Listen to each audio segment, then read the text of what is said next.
Tahunnya adalah 1861. Amerika, sebuah negara muda yang didirikan atas dasar kebebasan dan kesetaraan, berada di ambang konflik internal yang menghancurkan. Masalah utama dari kekacauan ini, perbudakan. Selama beberapa dekade, negara-negara bagian selatan sangat bergantung pada orang Afrika Amerika yang diperbudak untuk ekonomi pertanian mereka. Ketergantungan pada kerja paksa ini menciptakan jurang sosial dan ekonomi yang dalam antara utara dan selatan. Utara yang mengalami industrialisasi yang pesat, semakin memandang perbudakan sebagai sesuatu yang menjijikkan secara moral dan tidak sesuai dengan cita-cita pendirian bangsa. Gerakan abolisionis mendapatkan momentum, menuntut diakhirinya praktik barbar ini. Namun, Selatan memandang seruan penghapusan ini sebagai serangan langsung terhadap cara hidup mereka dan kelangsungan ekonomi mereka. Politisi dan pemimpin Selatan dengan gigih memperjuangkan hak-hak negara bagian, menegaskan otonomi mereka untuk menentukan nasib mereka sendiri, termasuk hak untuk mempertahankan perbudakan. Seiring dengan perluasan bangsa ke arah barat, pertanyaan tentang perbudakan di wilayah-wilayah baru menjadi titik nyala. Setiap negara bagian baru yang bergabung dengan Union mengancam akan mengganggu keseimbangan kekuatan yang rapuh antara negara bagian budak dan negara bagian bebas.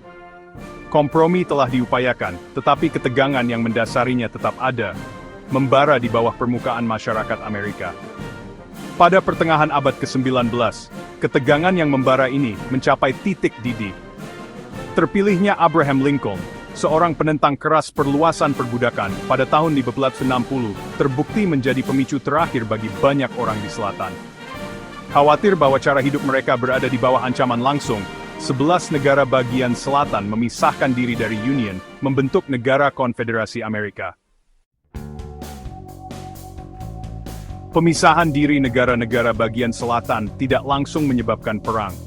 Untuk periode yang singkat, perdamaian yang tidak nyaman terjadi karena kedua belah pihak ragu-ragu untuk mengambil langkah yang tidak dapat diubah menuju konflik bersenjata. Namun, perdamaian yang rapuh ini hancur pada tanggal 12 April 1861, ketika pasukan konfederasi menembaki Fort Sumter, sebuah garnison Union yang terletak di pelabuhan Charleston, Carolina Selatan. Pengeboman Fort Sumter menandai dimulainya Perang Saudara Amerika secara resmi.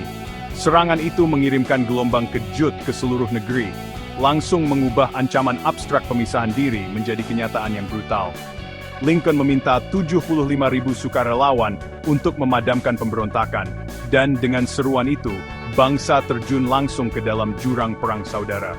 Konflik tersebut, yang awalnya dianggap oleh banyak orang sebagai urusan yang singkat dan menentukan, dengan cepat terbukti tidak seperti itu.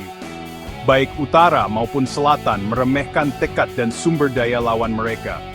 Apa yang dimulai sebagai bentrokan yang tampaknya sederhana antara dua ideologi yang berlawanan, berubah menjadi konflik yang berlarut-larut dan berdarah, yang akan menguji jalinan masyarakat Amerika dan meninggalkan bekas yang tak terhapuskan pada jiwa bangsa.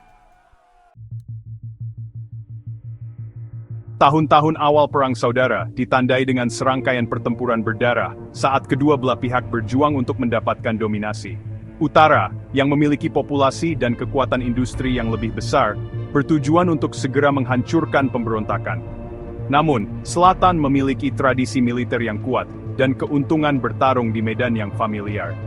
Pertempuran Bull Run pertama, yang terjadi pada bulan Juli 1861 di dekat Manassas, Virginia, menghancurkan ilusi kemenangan Union yang cepat. Pasukan konfederasi, yang dipimpin oleh ahli taktik Jenderal Thomas Stonewall Jackson, mengalahkan tentara Union, mengirimkan gelombang kejut ke seluruh utara, dan meningkatkan moral konfederasi. Perang di timur menjadi perjuangan bolak-balik yang brutal, dengan kedua belah pihak tidak dapat memberikan pukulan yang menentukan. Pertempuran Shiloh di Tennessee, April 1862, dan pertempuran 7 hari di Virginia, Juni hingga Juli 1862, mengakibatkan korban yang mengejutkan di kedua belah pihak, menyoroti realitas brutal dari konflik ini. Saat perang berlarut-larut hingga tahun ketiga, dua pertempuran penting di musim panas 1863 terbukti menjadi titik balik yang penting: Gettysburg dan Vicksburg. Pertempuran Gettysburg, yang terjadi pada Juli 1863 di sebuah kota kecil di Pennsylvania, merupakan pertempuran paling berdarah yang pernah terjadi di tanah Amerika. Selama 3 hari pertempuran sengit, pasukan Union dan Konfederasi bentrok dalam perjuangan putus asa untuk menguasai kota yang penting secara strategis. Tentara Konfederasi, yang dipimpin oleh Jenderal Robert E. Lee, menderita kekalahan telak di Gettysburg, secara efektif mengakhiri harapan mereka untuk menyerang utara dan memaksa perdamaian yang dinegosiasikan. Kemenangan Union, meskipun mahal, menandai titik balik dalam perang, menggeser momentum secara meyakinkan untuk mendukung utara. Sementara itu, di barat, pasukan Union di bawah Jenderal Ulysses S. Grant mencapai kemenangan penting di pengepungan Vicksburg, Mississippi. Kemenangan ini memberi Union kendali atas sungai Mississippi, secara efektif membagi Konfederasi menjadi dua, dan melumpuhkan kemampuan mereka untuk mengangkut persediaan dan bala bantuan. Bagian 5, para pemimpin dan legenda, membentuk jalannya perang. Perang Saudara Amerika adalah konflik yang ditentukan tidak hanya oleh bentrokan tentara, tetapi juga oleh kepemimpinan dan tekad tokoh-tokoh kunci di kedua belah pihak. Abraham Lincoln, Presiden ke-16 Amerika Serikat, muncul sebagai suara harapan dan tekad bagi Union. Komitmen Lincoln yang tak tergoyahkan untuk mempertahankan Union, ditambah dengan artikulasinya yang fasih tentang keharusan moral untuk mengakhiri perbudakan, terbukti berperan penting dalam menggalang dukungan utara untuk upaya perang. Di medan perang, Ulysses S. Grant muncul sebagai Jenderal Union yang paling cakap. Pengejaran tanpa henti Grant akan kemenangan, yang dicontohkan oleh kampanyenya di barat dan pengangkatannya sebagai jenderal tertinggi dari semua tentara Union, terbukti penting dalam mengamankan kemenangan Union.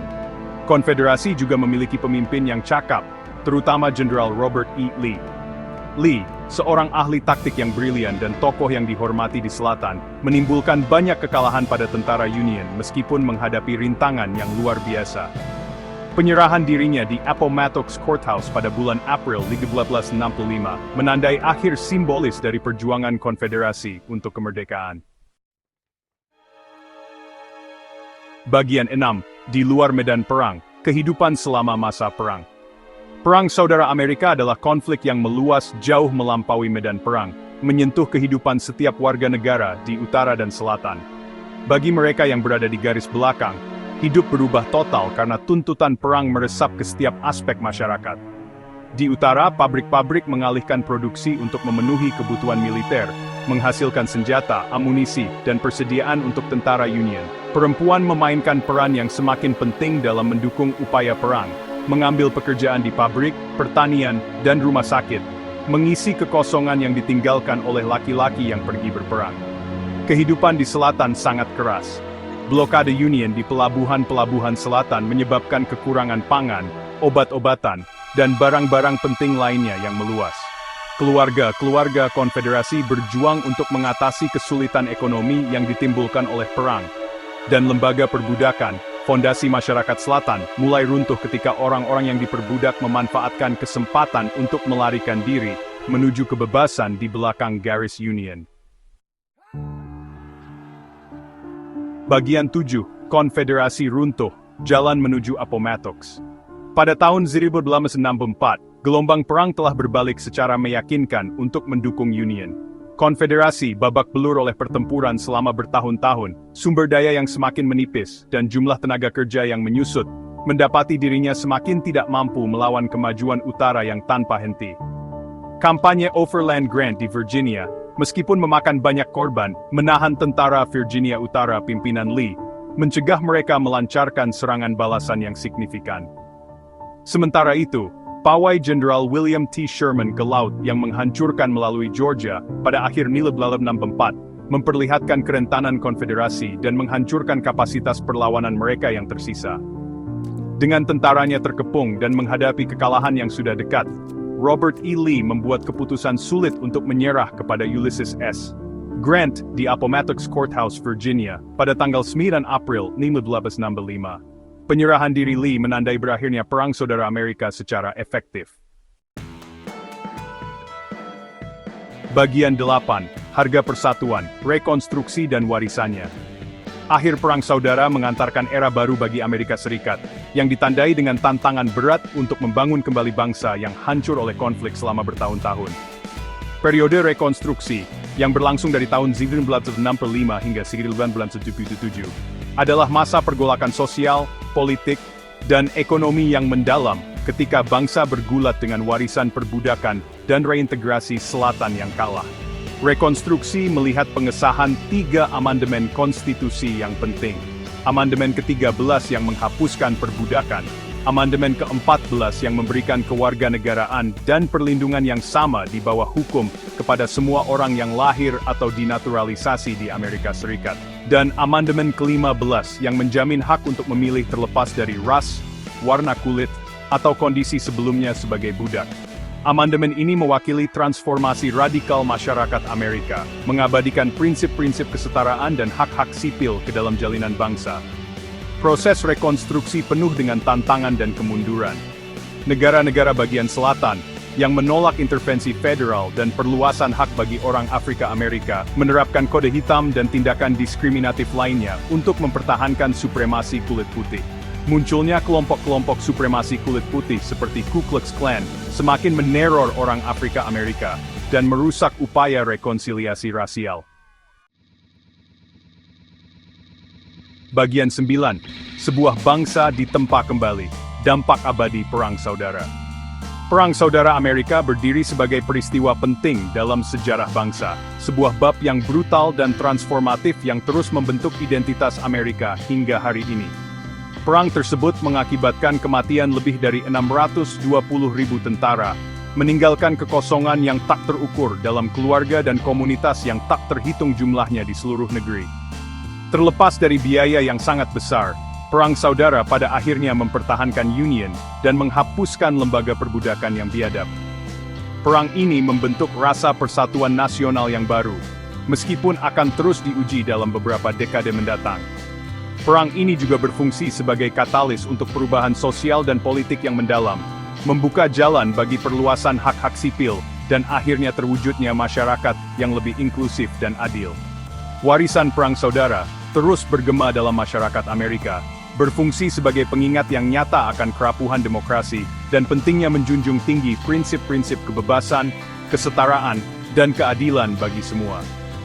Ini adalah warisan yang terus menginspirasi dan menantang kita saat kita berjuang untuk menciptakan persatuan yang lebih sempurna, yang benar-benar mewujudkan cita-cita yang diperjuangkan dan gugur oleh begitu banyak orang.